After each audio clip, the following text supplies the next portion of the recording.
Okay, so my name's Indrani, and as we're waiting for people to join, I thought we could maybe have you um, in the chat. You can tell me where you're calling in from, where you are right now, and also where you are in the process of thinking about law school applications, whether that's you're already kind of doing stuff with it, or you haven't even thought about it, or it's just kind of a glimmer in your eye. And I just want to kind of see where everyone is in the process right now. And thank you so much for joining. So, someone from Chicago applying next cycle. I'm really excited to do this class because having coached for many years now, I meet people in June who are still saying they're completely clueless. They don't know anything about the process. And I really feel like there's stuff that you can start doing now that will help you get through it smoothly, less anxiety, and you'll be done super early. And then you can kind of relax when everyone else is freaking out. The pace will be much more leisurely if you can take care of some tasks now. I have someone from Washington State, San Jose, Long Branch, New Jersey, San Diego. Someone's already started with their application. Great. Fall 2026. Awesome. Exciting. Okay. Um, okay, I'm just going to jump right in now, and this will be recorded. So if you hop on a little bit late, you can watch the beginning or the whole thing again if you'd like.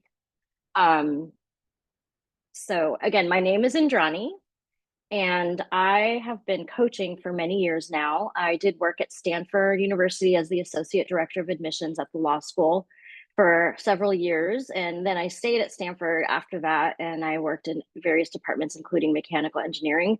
But my passion really is coaching law students or prospective law students.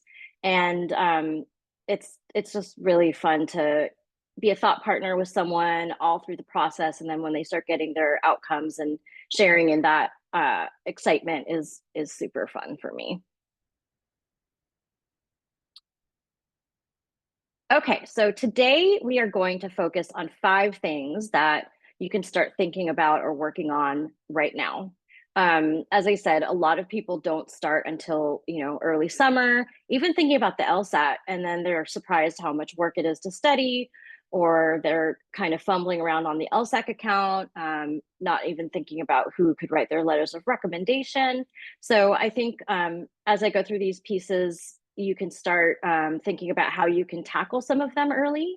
And I'm happy to, as Amanda said, I'm happy to do intro calls, answer some questions, and maybe help you, partner up as you're going through this process. We could start as early as now. You don't have to wait. So the 5 things I'm going to talk about is the LSAT, your LSAC account, letters of recommendation, essays, and then your school list and how to research schools. There is going to be time for Q&A at the end. So if you could hold on to your questions until then, and then I can really focus on the chat, that would be great. And we'll have about 15 minutes for that, or even a little more. Okay, so this slide, I'm not trying to scare you, but it is an interesting kind of data point that LSAT is still super important to this process.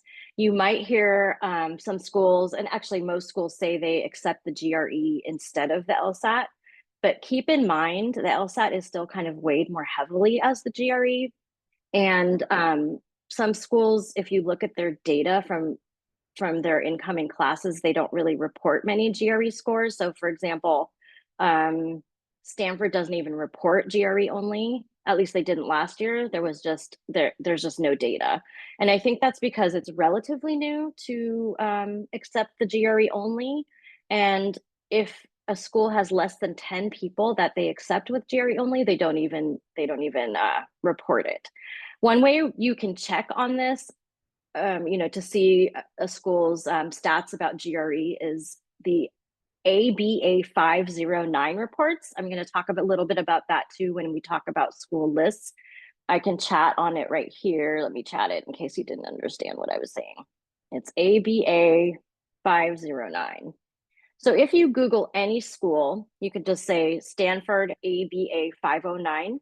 You will get a PDF with really, it's very organized. It's like a chart with all the statistics you can think of who they admitted last year, including test scores, GPAs, biodemographic data, how many people applied, how many people were admitted, the percentage of acceptance, et cetera. And so that's where you can find out how many people were with a GRE only were admitted.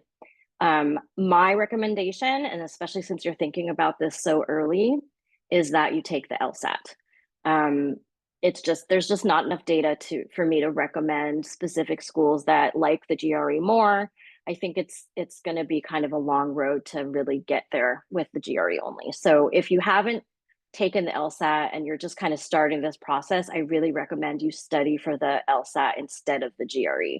If you have a GRE from before because you were thinking of going to a different kind of law school, most schools will require, if you do have an LSAT, that they see your GRE as well. But you know, if you have a really good LSAT score, the GRE shouldn't really matter too much. For JD, oh, someone asked for JD MBA. No, there are some programs that don't require the LSAT if you're doing JD MBA. Thank you for that. Yes, GRE, Graduate Record Exam. It's given by different people. So the LSAT is administered by LSAC, and we'll talk a little bit about them. And the GRE is administered by a different testing service. And, you know, I've always thought it was a little bit of a kind of a conflict of interest because the LSAC people do the test and they also administer the whole admissions process. So there's a lot of lobbying about keeping the LSAT as important as it is. And I guess we'll have to see what happens. Dave Killoran, I don't think I'm pronouncing that right. Killoran, he has started, he's the founder of PowerScore, which is actually quite a good testing prep organization. And he keeps track of these data points throughout the years. And this slide talks about what is happening this year compared to last. So the applicant volume is up 24%, and then LSAT scores, the higher scores are up really a lot from last year as well. So it's important to prep early and to prep hard and really do as well as you can, especially if you're shooting for those top schools. Someone said, okay, so people who have specific questions to their own specific and unique situation, I'd really appreciate it if we can hold off on those. Maybe we can do an intro call and I can talk to you about your specific situation, but we really won't have time to go into everyone's very specific situation right now. So I apologize for that. I'll try and keep an eye on this chat too, so I don't miss questions like what is the GRE? I apologize that I did not see that question. I'll try and do better about that. Okay, so the LSAT is, it's a time test. It is, some people find it very stressful. There are ways to prepare. There's lots of ways to prepare. So if you are, a self-motivated person, you can buy a book, Princeton Review and Kaplan and PowerScore. There's lots of different books you can purchase and kind of do it on your own. I really recommend that if you are not familiar with the test, you do a diagnostic right now, like a time test that is mimicking the real thing.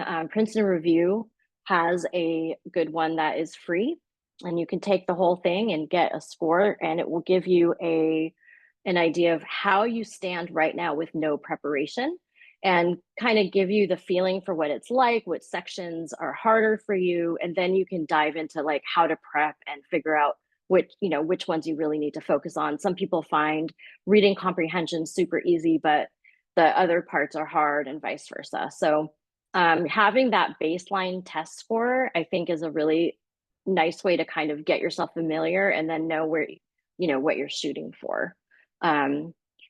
PowerScore, as I mentioned, they have kind of a hybrid approach. So you can have a tutor, you can take group classes online, you can buy their book. I think it's called the LSAT Bible.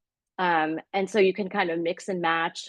Seven Sage is another option, and feel free to ask me about these later.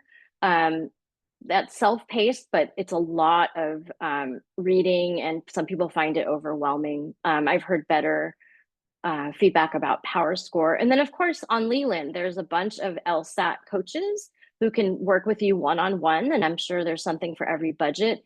So, do a little research into what will work best for you, and but definitely do something. Don't just go into it thinking I'm a good test taker. I'm gonna kick butt on this test, because taking it multiple times is not ideal. Most people do take it twice. So you'll take the practice test, see where you are, study really hard, take your first real one. And I recommend that you do that in June, or even May, depending. If you're in school right now, you can certainly wait till school's over, but you should take it in the beginning, of the summer if you can. That way, if you don't like your score, you can hunker down some more and take it again in September or October for the so that you're not late to complete your applications. Definitely don't take it after October. If you have a score and you're taking it again, then your application will be complete, but schools might not wait to see that second score. So I really like the option of kind of applying after you have all your scores. Don't plan to take it more than twice. There's this optic that happens. So if you get, let's say, a 165 and then you get a 171, let's just say, and you're like, I really think I can do better. And then the third time you get a 165, that 171, even though they'll see it, it's kind of like the outlier. And the 165 is like, oh, they'll think it might have been an anomaly. So taking it twice is much better. The eyeball kind of goes to the higher score automatically.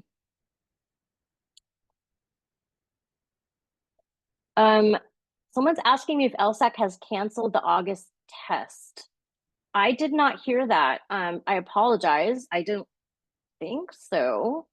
So definitely, I don't know why, or maybe it's because I just said September, October. If that's why you're asking about August, I just said September or October, so you have plenty of time to improve your score. I have found that people who take the test and then take it again in a month, a lot of times the score does not improve that much. So I was just kind of putting a gap in there in between the two tests, if that answers the question. Okay, so sorry, let me go to the next slide. Okay, so that was about as much as I had to say about the LSAT. The take home is just to really start looking at it, start preparing, start studying, so that you feel really, ready to go and you're not scrambling later on, because the higher your test score is, honestly, the better schools you'll get into. Even if you put your best foot forward with all your essays and your letters of rec and all of that stuff, that the test score really does count for a lot. Okay, your LSAC account. If you've already signed up for tests, then you have an LSAC account. If you haven't, you can sign up before signing up for tests. And I recommend that you dig around in there a little bit and play around. You can, since the law school applications are still open for this current cycle, you can see what the essay prompts are and kind of get your head wrapped around those. Later on in the year, that those they'll shut down the applications for a while and you won't be able to play around like this. So it's nice to be able to go in there now.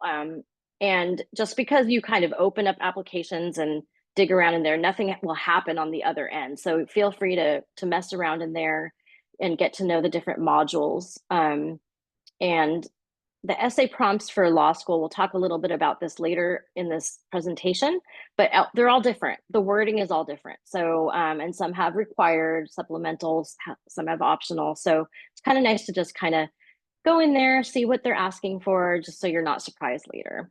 The other thing that you should be aware of is there's a thing called the Credential Assembly Service. And even though it's kind of marketed as, people almost think like it's an extra thing you can do if you want, it's actually required. And this is the service that LSAC offers so that you don't apply directly to law schools. You're going to submit all of your material to LSAC through your account, including letters of recommendation. The people who write your letters will upload theirs directly onto your the portal, and then the LSAC people put everything together: transcripts, your essays, and letters of rec, and whatever else you got, your resume, and submit it on your behalf to your schools that you're applying to. So you're going to have to pay for that. You don't have to do that now, but just be aware that you will have to pay. And I think it's, a certain amount of money per school.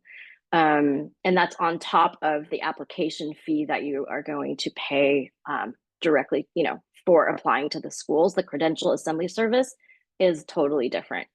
If you're already out of school and you have those, you've already conferred your degrees, then you can consider soon, uploading requesting that your official transcripts be uploaded to the LSAC account. It doesn't matter if it's done early.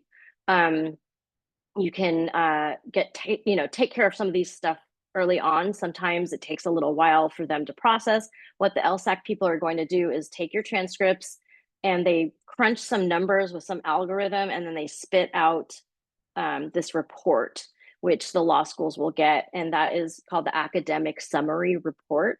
And it's pretty interesting. I mean, they have all the data from, so let's say you went to Washington University undergrad. They have all the data from everyone who went to Washington University undergrad and applied to law school. And they do these bands like, okay, this Washington University, the band of LSAT scores generally here. This is where you lie in the band, and the GPAs of people that have applied to law school in the past is this band, and this is where you lie in the band. So it takes a little bit of time for them to process that. They also recalculate your GPA with some secret formula. Generally speaking, if you went to one school for your whole degree, the GPA, I've never seen it be that different. However, if you have you transferred around and maybe had a JC, a junior college, and then you went to another school and another school, they kind of combine all of that and calculate a GPA. One thing you should know is if you genuinely disagree with the GPA that they spit out for you, you can contest it. So it's nice to get all this stuff done early so you can work with them and make sure you're happy with what they're going to be providing for you. Honors doesn't give you a boost on your GPA, but it does, obviously it'll be on your resume and in your transcript. So it's something that the admissions committees will see, but it's not going to affect your GPA. As far as having your official transcripts uploaded, if your university is closed down after graduating, will they be able to, submit your that's an interesting one. I have not heard of that before, but I'm assuming, so the good news about LSAC too is they do have an 800 number and a help ticket situation, and they're very responsive. So that would be an interesting one to ask them about, if you can upload unofficial transcripts since they don't have, since they're not open anymore. Let's see, how is this accounted for if your classes were graded on a pass, not pass scale during COVID? The pass, no pass, I believe, don't affect your GPA, and everyone's in the same boat. So there's a whole bunch of people that went to college during COVID. People are still getting into law school. So don't stress about that. The admissions committees know if you were in college during COVID, it was a mess. So don't stress about that at all. Okay, I'm going to keep going here. Oh, LSAT accommodations. So many of my clients have told me that they have anxiety or ADHD or other situations that they have medication for or prescriptions for. And if that's the case and you need extra time for your LSAT test, the LSAC people do give accommodations, which can look like time and a half or double time or breaks, that kind of thing. This is another thing that might take some time. You have to go through a process and have a doctor's sign some forms, and then LSAC has to review them and approve it. So this is something you should probably think about early on and not wait till the last minute so that you can get accommodations in time. And the accommodation deadline is well in advance of the actual test taking date. So make sure to look what those deadlines are and get that done in advance. Okay. Sorry, I'm going back and forth. I keep getting stuck answering questions. So, do law schools care about work or volunteer experience? Yeah, I mean, everything that you have to add richness to your background and credentials is great. So if you have volunteering, that's wonderful. If you have work experience, that's wonderful too. Um, if you're volunteer, if you're still in college and your volunteer experience is, in clubs or something like that, that's totally fine. But I will say they are looking for well-rounded people. So if all you have is your college degree and no work experience and you didn't do any volunteering and you weren't in any sports, that's gonna, that might give you a ding when they compare you to other people who have all these other things. So you have to remember it is a comparative process. So if they have people that have all sorts of other extra stuff, and then there's a person that doesn't have much extra stuff, and there's only so many seats in the class, they're probably going to go for the people that can add more kind of diversity in terms of experiences and background than the person who was just academic. Do law schools place heavy weight on freshman year grades? They look, so, I mean, when I was on the AdCom, if there was a freshman year grades are very commonly lower than the rest of the trend. If there's an upward trend, then it's not a big deal. If you have, a mediocre GPA freshman, one of your freshman semesters, but then it gets better and then you ended on a high note, that's great.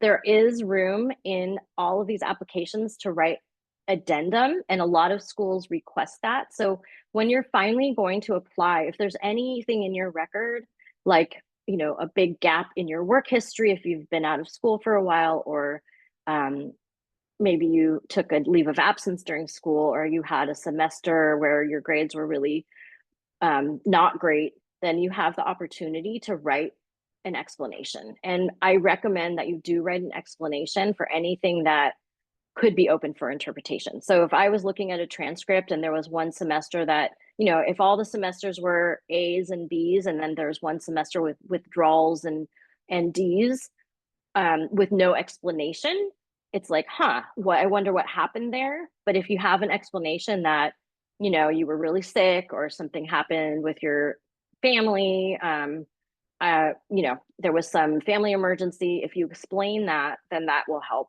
mitigate whatever questions the AdCom might have. How significant is the internship? Okay. Now we're getting into individual people. I need to get through the slides. So once I get through this presentation, I'll go and try and answer some of the chats that are more individual about your specific situation.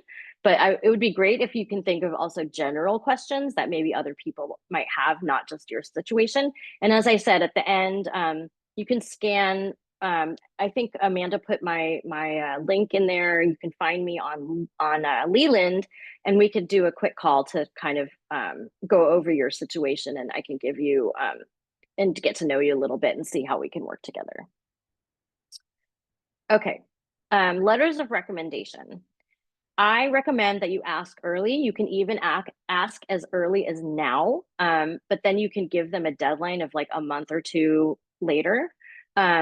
And that's because I've had people who ask late and then someone flakes and then their whole application is complete, but they don't have enough letters of recommendation.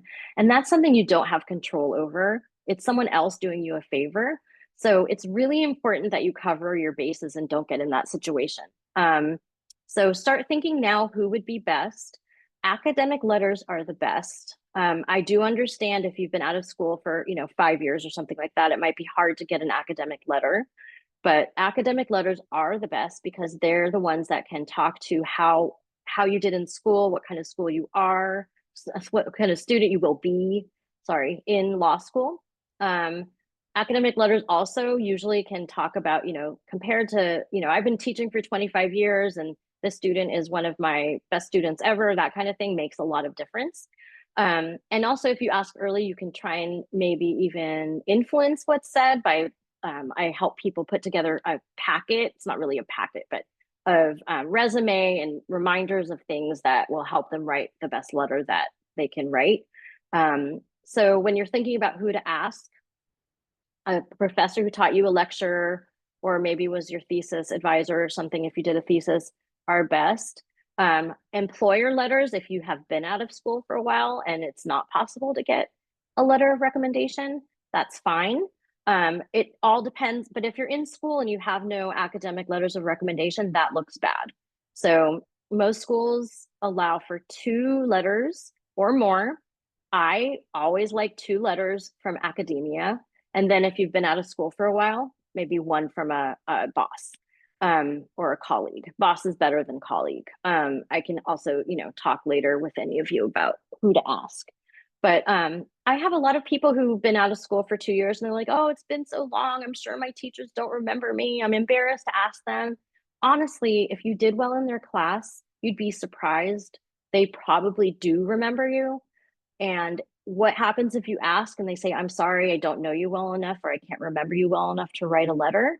It doesn't matter. Who cares? Then you move on to the next person. But if you didn't ask that professor who you loved and who you think could write you a letter of recommendation, if you had written, asked them when you were in their class, when it was fresh. But if you don't ask them, you won't know. If you ask them and they say no, fine, but you'd be surprised how many people are pleasantly surprised when they ask their favorite professors, even if they've been out of school for a while. Because if you have a favorite professor, it's very likely you were one of their favorites too. So I recommend to just try not to be embarrassed or feel awkward, and just ask more than you need. If you ask 5 people to write them and 5 people write them and upload them, they don't know that you don't use them. So then you can kind of decide who you want to use just based on like your feeling for what kind of letter they would write. So definitely cover your bases. And the other thing is, many people are waitlisted. So sometimes when you're waitlisted, the school might ask for more things. So they say, we want you on our wait list if you'd like to remain here because you're still interested in coming.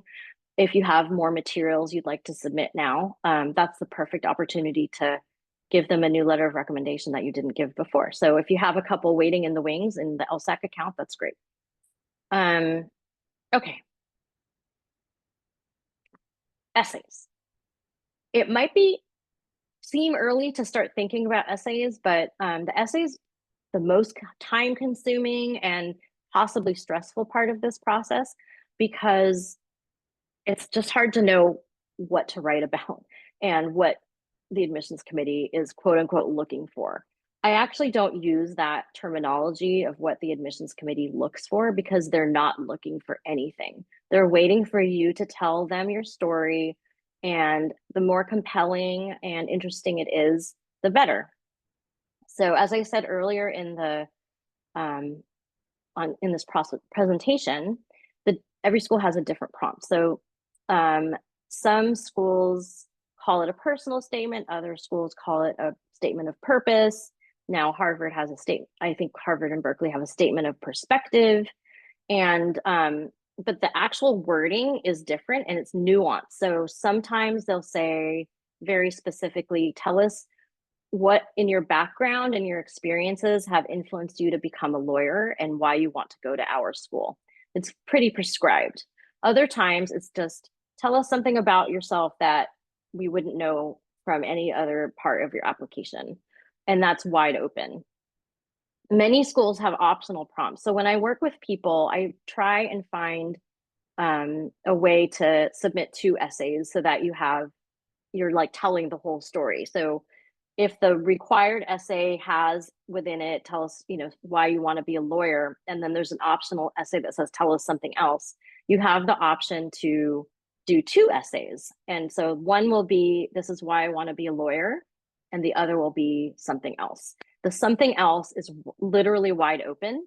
The most important thing is that when the readers are reviewing the personal statement, I actually call the other one, it's just my terminology, I call it the professional statement.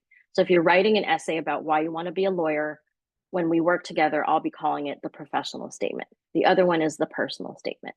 The personal statement's goal is at the end of reading this essay, the admissions committee person will say, wow, this person seems awesome and great and smart, and they have empathy and resilience, and they solve problems and they can communicate.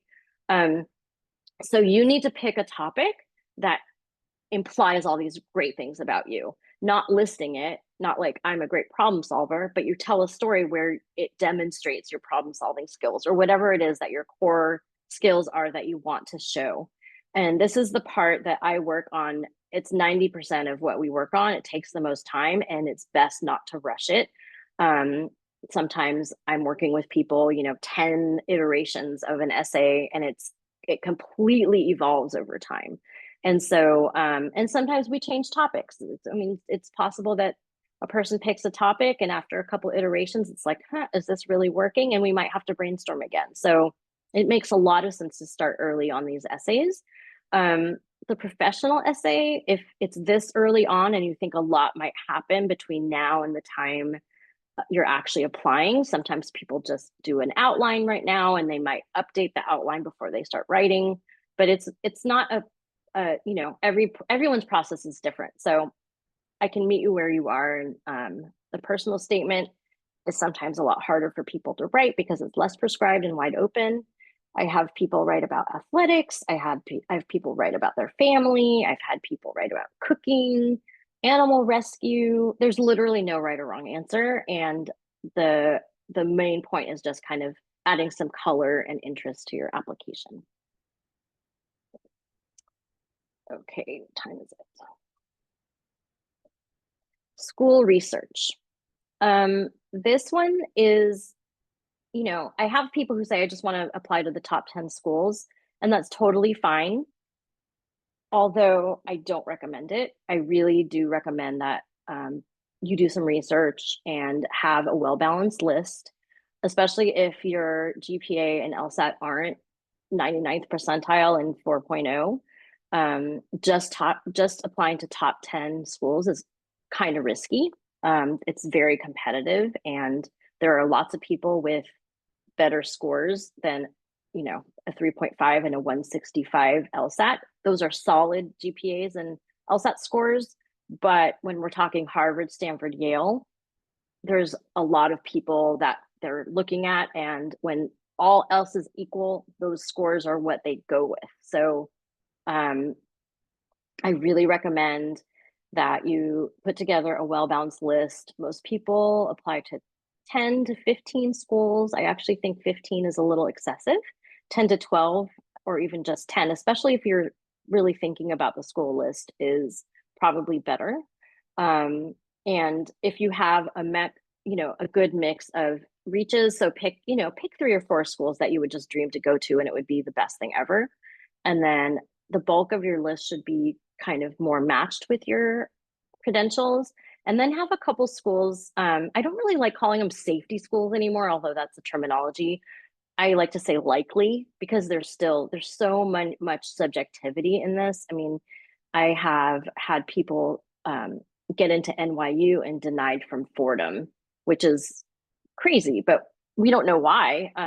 It's just there's subjectivity. We have no idea exactly what the process was there. But I think it's just very good common sense to try and have your expectations realistic. I would love to see everyone get into Harvard, Stanford, Yale, but it just isn't happening. So I think the important part is for you to really think about if you want to be a lawyer, if it's more important to go to Stanford, Harvard, Yale, or be a lawyer. And if you really are inspired to be a lawyer or work in the legal field, there's a school for you and you can have an excellent career. If you look at regional schools, a regional school would be a school where you want to live. So if you know where you want to land, look in that area. And the local schools, these regional schools, many times are very well reputed in the local area. So for example, I'm in the Bay Area, and of course there's Berkeley and Stanford here. And when I'm working with people who want to go into high tech and land in the Bay Area, there's Stanford and Berkeley, but there's also Santa Clara University, which if you look at the rankings, isn't necessarily highly ranked, but they have a good bar passage rate, and their career placement rate is excellent. And places like Apple and Google and all these Silicon Valley companies, they recruit from there. So that's one option. You can use that as a likely school, Santa Clara. Even if you want to go to Stanford and you want to go into high tech, I think adding Santa Clara to your list is a good idea. So just mix it up a little bit. I have some people who say, "Oh, I'm just going to apply this year, and if I don't get anywhere to the top 10, then I'll apply again to other schools." I don't think that's a good idea. Reapplication is, I mean, it's just grueling. Planning to go through this situation twice I don't think is a good idea. Also, if you apply to a school and then reapply to the same school, although people do get in when they reapply, something has to kind of change in the profile. I don't recommend you just apply again with the exact same everything, because they already looked at all that and they'll have it again. They'll pull it up when they know that you've reapplied or that you applied before. So you have to kind of mix it up, and it's hard. So put your best foot forward this time, and hopefully you won't have to reapply. The other thing you can do when you're looking at what schools to apply to is go onto your undergraduate LinkedIn network. I recommend you do have a LinkedIn if you don't have one already, and talk to people who went to law school and are doing different cool things. I think the nice thing about networking on LinkedIn is that the undergraduate school alum connection is something you have in common. So it shouldn't feel just like you're, cold calling someone and asking for a favor from someone that is random. If you go on there and do a search for, you see someone who went to your undergrad and they went to a certain school that you might not have heard of, but they're doing a super cool thing with their life.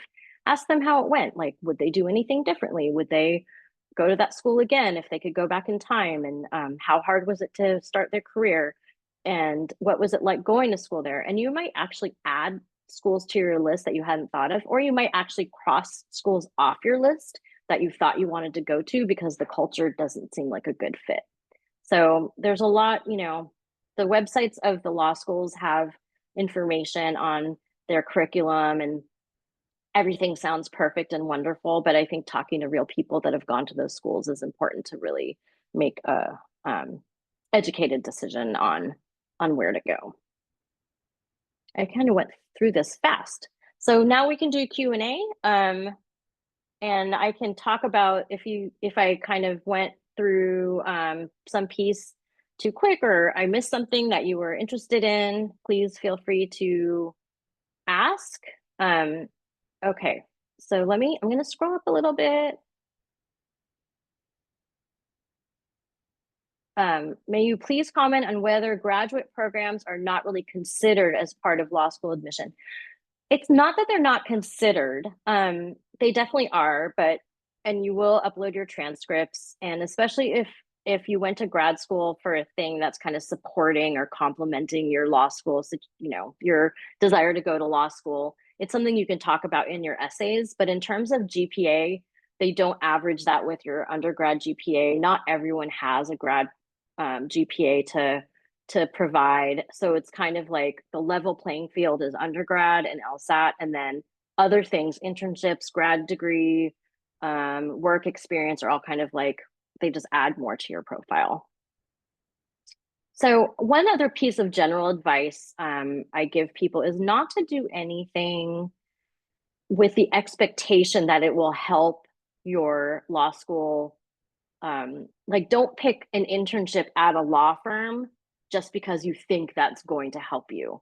A lot of internships are very boring and not substantive, and I'd much rather you do something substantive than file papers and answer phones. So, and also, just for your own, you want to do something interesting and further your work experience and your professional experience, but don't pick something just because it has the word law in it. I think that's a mistake. The law school admissions committees are not looking for anything specific. They are just waiting for you to tell them what you have done, and you have to have kind of a cohesive narrative.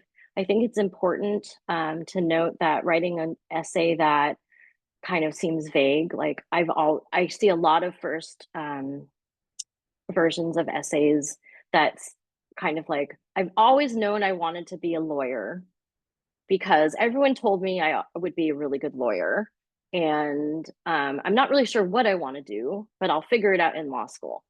That's not going to really work. They do want to have some sort of support that, you want to go, you're going to take this coveted seat in their law school and do something specific with it.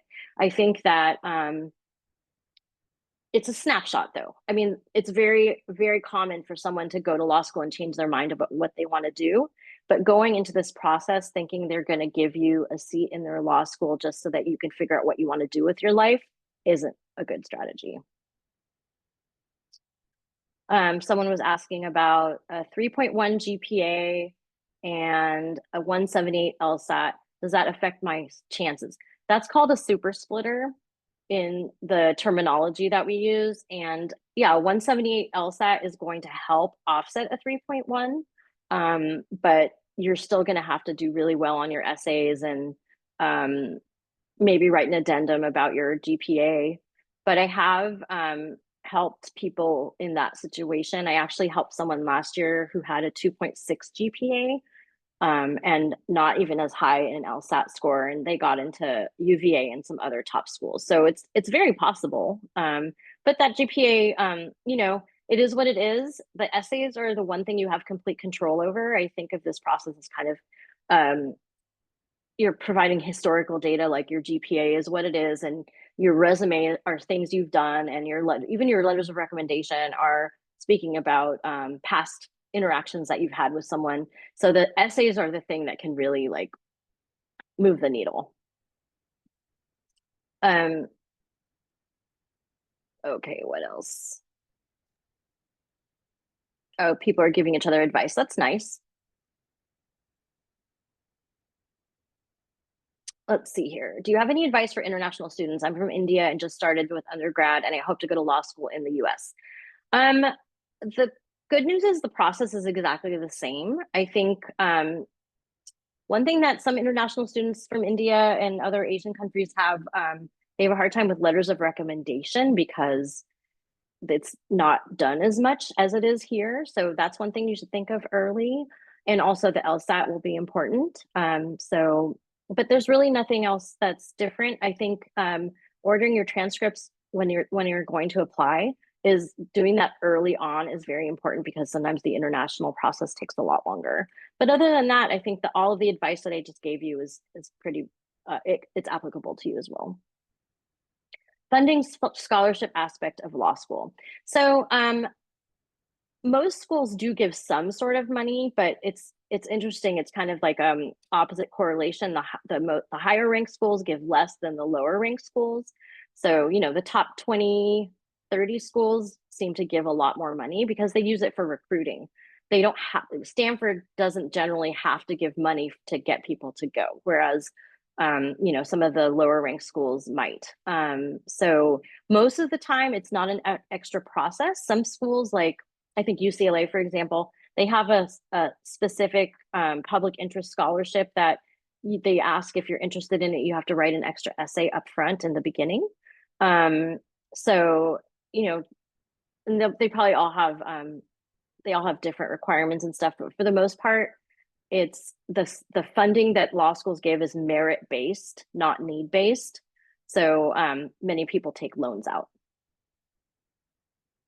Is there any disadvantages to applying in September or August? Would that be too early? So one thing I recommend is that all of you stay off Reddit while you're applying because it just makes everyone stressed out.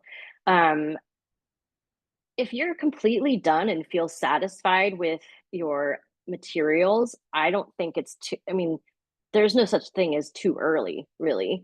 I had some people this cycle that applied and by the end of September, and then they were done and it was great and they could just relax a little bit. While I have some people this cycle who are still applying and they're starting to get stressed out that it's getting too late. So I'd much rather you apply early. So I'm not really sure. So the person who said they are applying too early could hurt. I'm not really sure what the question is, but feel free to ping me after on the Leland platform and I can try and figure out what exactly your question is. But if you haven't taken the LSAT yet, you can still apply and then they'll get the score later. That's the question. But I don't recommend rushing to get everything in September. When I worked at Stanford, we really didn't make any, like the critical mass, if you think about it, critical mass has to come in before we make substantive amounts of decisions because we don't want to just start admitting people first come first serve. That's just not how it happens. We worked really hard to put together a well-rounded class of well-rounded people. So we wanted, 1,000 applications to look at before we started really admitting anyone. And they really trickle in the beginning. So let's say the application opens on September 1. By the end of September, there's just like a couple hundred applications complete. And at the very end, like by the holidays, then there's more critical mass. So I don't recommend you rush to do it September. October is even early. And if you apply by Thanksgiving, you're in good shape. You have time to really, knock everything out of the park, and it's not late at all. Thanksgiving is perfect. Let's see. If there are 2 essay prompts, personal and professional, how likely is it they will read the second statement, which would be more personal? Oh, if there's 2 required prompts or even optional, we read everything. So the personal one is to try. So many places don't have interviews. So really the only way they can get to know a person is the professional and then, the essays that the person writes.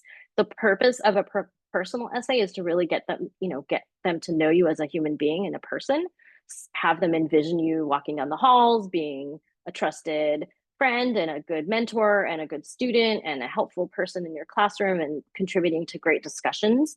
So they absolutely read everything you give, especially if they ask for things optional. Even if you give them something, they're going to read it. How many months in advance should you ask for letters? So as I said, I think you can start thinking about who you want to write, and this spring is fine. Those letters can sit in the portal forever. So if you ask them early, it's great. If you get them early, that's awesome. And then they're just ready to go when you're ready to go. Would it be better to stick to 2 academic letters or also add 1 professional? Are 3 too many? I think 3 is great. 2 academic and 1 employer, if you have someone that you think could write a really good letter, is perfect. That's what most of my people do. Can employer letters be from the same company, or is it best if they're from different workplaces? Okay, so letters of rec, the most important thing is the relationship that you have with the people. If it's from the same place and they're excellent relationships you've had, that's great. I don't recommend you pick people based on their title or where they've worked. I've had people say, the CEO of my company would write a letter, but I don't really know him. That's not going to help you.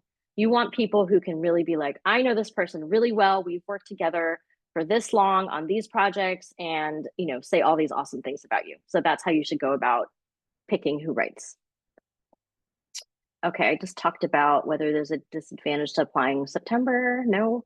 I have a low GPA, but a high LSAT score. Is there a chance at a top 10? It's really hard. I try not to get into the conversations of what my chances are because everything is so subjective. Sure, you have a chance, but will it happen?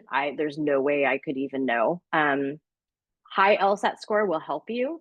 I don't know how low a low GPA is, but as I said, I did help someone get into UVA with a 2.6 GPA. So literally anything's possible. You just have to put your best foot forward. And I think if you're not sure about your credentials, then that school list should really be well balanced. Can employer letters be from the same? Okay, did that one. Does double majoring have any effect on law school admissions? Is it recommended or not? So, double major is hard, and I wouldn't do it just because you think it would help you get into law school, especially if it's going to be harder for you to maintain a higher GPA. And as I said earlier, I wouldn't recommend doing anything just thinking this will help me get into law school. I think you should do it if it makes sense to do a double major and you're excited about it. and you like both of the disciplines, then go for it. But definitely don't do it just for your law school applications. Most people don't have a double major who applies to law school and they get in just fine. So it could help, but it could hurt if you don't do as well with your GPA. Okay, someone says, thanks for hosting this. I've been out of school for 5 years and I'm looking to apply to law school this fall. I'm wondering if I should be asking my manager at work for a recommendation or perhaps peers. I think the admissions committees appreciate recommendations from someone that you report to. I know sometimes that can be tricky if you haven't talked to people about the fact that you're leaving. So that's something I strategize with people about. But peers, are seen more almost like could be seen as friends who will maybe, I think it's important to make sure that it's like an authentic sounding letter.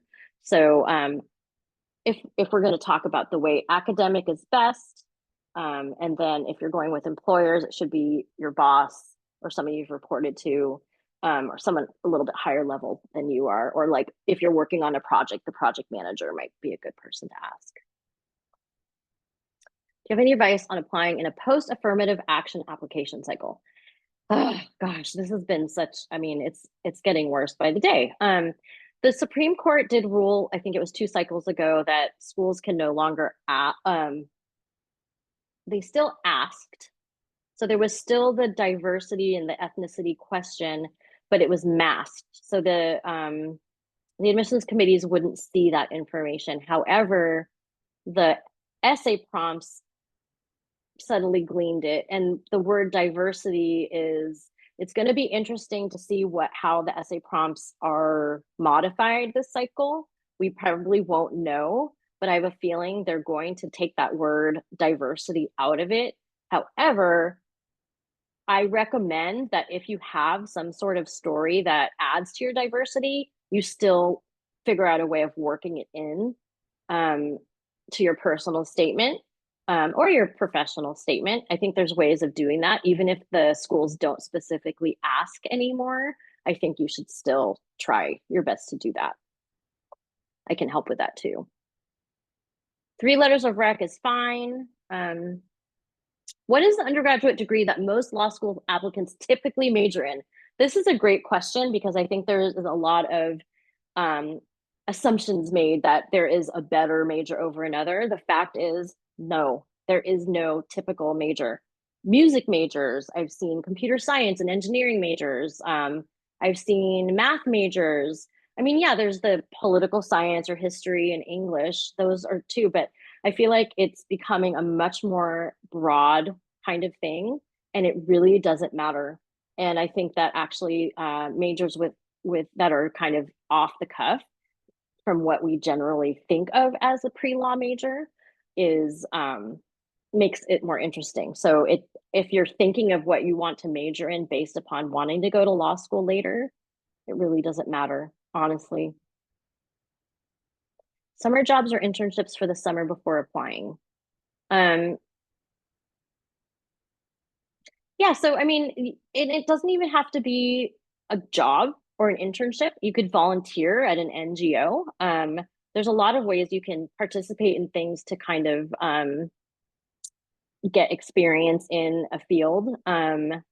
So if doing an internship the summer before you start isn't feasible for whatever reason, there probably are internships. I have one person who is volunteering at a prison. I have someone else who's volunteering with the Innocence Project. So look around for different opportunities. And as I said before, I don't want you to do something super boring that is just going to be just because you're working at a law firm. I think that's less interesting to see on your resume than doing something more substantive that might not be at a law firm. Lots of questions. Does a letter of recommendation need to be submitted in the same application cycle, or can I ask for one? Yeah, so I have people who have letters of recommend. They thought they were going to apply last cycle, and then they applied this cycle, and they had already gotten their letters of rec, and they were sitting there, and they used them this cycle. So you can certainly have them hang out for a while. Okay, GRE over LSAT. I did go over that, Manish, and you can watch the recording to see what I said. But the long story short is take the LSAT if you can. Um, choosing law schools based on things like classes, clinics. Yeah, so this is part of the research. I definitely think putting together your school list based on your interests is important. And also, a lot of schools ask for a why do you like our school essay. So you need to have something substantive to say that's not just, vague, like the faculty are smart and the students seem cool, and I like the weather. You want to be able to say, I have this experience and you have this thing, this offering, and my experience will help make a valuable contribution to this thing. So definitely doing research into the curriculum will help. I think it also makes sense. I mean, you don't want to go to a school where nothing interests you. So, oops, sorry. Um, how much of all do interactions with law school at fairs, admissions panel, all that? So I don't. Okay, so it doesn't factor if you go to law school forums and visit the law schools. It might not factor into the decision that they make about you, except when I worked at Stanford, sometimes people would come in and be super rude, and that would definitely affect the thing because I would walk over to the dean's office and be like, God, that guy was not very nice. And she would take a note. So, but in terms of just going to visit, I think you should think of it more as your own edification. Um, bring good questions, ask questions that, where you can gather meaningful information. And I would definitely recommend visiting the school before you decide to go somewhere. So if you do that before you apply, then you might apply more enthusiastically. You could even write about it in your essay. When they ask you, why do you like this school? You can say, I went to visit and I met these people and I saw this class and it was super awesome and I want to go. So that can kind of add more substance to your why essay. But in terms of whether it will move the needle if you'll get in or not, likely not. Um, so the scholarships, basically, for the most part, if you're interested in scholarships, it's just part of the admissions process. There's not really anything extra that you're going to do to try and get a scholarship. They there are some schools that ask for a specific essay for a scholarship. So that's people who I work with in the comprehensive package. I help with those essays as well. Do you have advice for freshmen in college to get ahead on preparing for law school admissions? I think the one thing that people regret when they graduate and they're applying to grad school is that they didn't get to know their teachers. So that is one thing I would definitely think about is getting to know your professors, go to office hours, ask questions. And the thing that another thing is, teachers, professors in college aren't there just to teach, they're also there to mentor. So if you find a professor who has a law degree, let's say, and you become their mentee, that would be really helpful.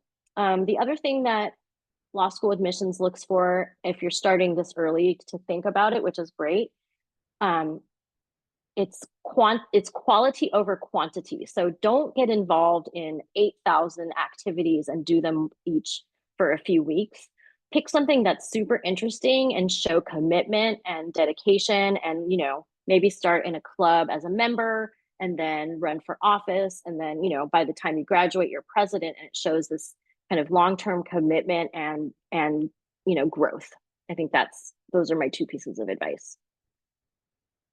um, what's your advice on navigating negotiating for higher scholarships based on other schools you got into? um, yeah, so if you get into two schools that are um, similarly ranked and they have similar reputations, and one school gave you a lot more money than the other, then you can definitely use that as a negotiation tool. But if you have a small scholarship from a higher ranked school and a huge scholarship from a much lower ranked school, that's a lot harder. I think we're actually running out of time. Um, so I am going to have to let you guys go. I can definitely stay a little bit longer if there are people who want to stay. Um, Amanda, is that okay with you? You can hop off if you want. Um, All good. Okay. So yeah, I can stay and answer some more questions. Because there's like 28 more questions that I haven't gotten to. So basically the key takeaway of this is that the law school application process has lots of moving parts and it can feel very overwhelming. So by starting early and chipping away at your tasks, you will be done early and can relax when everyone else is scrambling. So please let me know how I can help. I have a lot of capacity right now. And if you're interested in the comprehensive package, here's a code that you can get 10% off. And ping me on the Leland platform, and we can do some intro calls. I do 15. The coaches all do 15-minute um, free intro calls to try and get to know each other. And I'm happy to do those with as many of you as wants. Okay. Do pre-law majors increase the chance of getting into law school, or does it not make a difference? Doesn't make a difference. Pre-law major actually is kind of sometimes considered a light major. I'd rather you pick a major that is like a major in a department. I think that's actually more helpful than a pre-law major. However, a lot of schools have a pre-law advisor. So you can talk to them. I kind of think of myself as a pre-law advisor as well. I do have students that are earlier on in the college career, and I talk to them once a month just to make sure that they're on track or if they have questions. So I'm happy to also be a pre-law advisor. If I want to go into tax, should I take master's separate or go for a dual JD, MBA, or it's really what you want to do. People go into tax law straight from undergrad, so it doesn't. It's I think that's a personal decision how much education you want to do. Does enrolling okay? Pre-law I talked about. Do top schools give full ride scholarships? Not that I've seen. It's very rare. So I took the LSAT in January. Super nervous. Okay, Samantha, why don't we talk offline there? This is your own situation that we don't have to go into here. But yes, I understand taking the LSAT is really rough. And I have found that the practice tests, even though I did recommend you take a practice test to familiarize yourself, it seems like people take these frequent practice tests and they get this awesome score. And then when they go into the real thing, they're very disappointed with the score. So I wish I had a magic spell that I could cast on all of you so you could all get top scores. But I think the key thing is just preparation as much as possible, taking the time, starting now to study, study, study, so you feel very confident. I find that the people who haven't studied for months and months are the ones who are more disappointed with their scores. I recommend, 6 months, even 9 months. And I also don't recommend spending, 6 hours a day studying. I think if you have a lot of time before you take it, you can set aside 2 hours or 1 hour. There's clinical studies about how focused studying for a shorter amount of time is much more productive than, sitting there for 6 hours. You're pretty much wasting 4 hours of that time because you're burnt out, you're tired, your eyes are glazing over. So, um, can the term cycle be explained? Yes, thank you for asking. The cycle means from September 1, when the application opens, through when it closes and you've heard where you're going. So that's what the admissions application cycle is.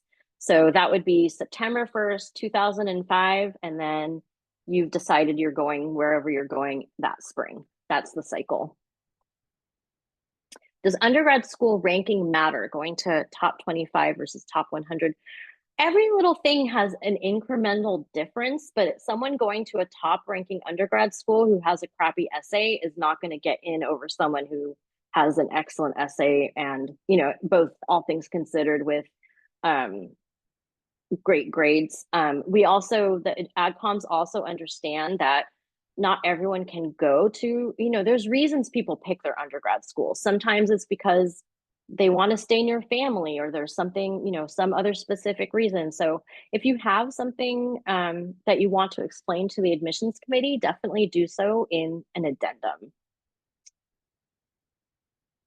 Early decision. Okay, yeah. So early decision is early decision binding is a way of applying to your very favorite school, proving to them that you will go no matter what. So basically, if you apply early binding and you get in, you have committed to going to that school and drop telling every other school you applied to that you're not going to go because you got an early decision. So this really only makes sense if you have a school that you would be 100% absolutely fantastically happy with. If you get into early decision and then you're like, oh, where else would I have gotten into? And you have kind of remorse about it, that's a sad thing. I actually have someone right now who got into University of Florida early binding and then was like, now what, can't I, wait to hear what else is going on with my applications? It's like, no, you told them that you're going to go there if you get in. So that it is what it is. So you have to be really positive that that's what you want to do. It can maybe help you get in a little bit, but it's not going to make up for a 3.0 GPA and a 155 LSAT for a top school.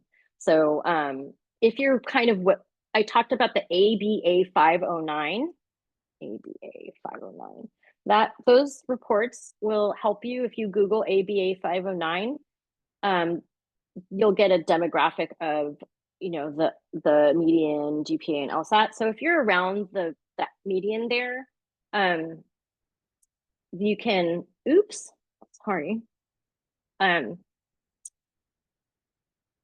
I'm chatting with you and not sending it to everyone. Sorry about that. So if you are kind of aligned with their averages, then it might make sense if you have a top school to apply early binding. But if not, I wouldn't recommend it. All right. Okay, everyone. I think I've talked your ear off enough, but let me go back to the first slide, or you can like scan my QR code if you want to chat with me. Oh, there it is. And I'm happy to help. I have capacity, and I think it makes a lot of sense to start early. So let's work together. And thank you so much.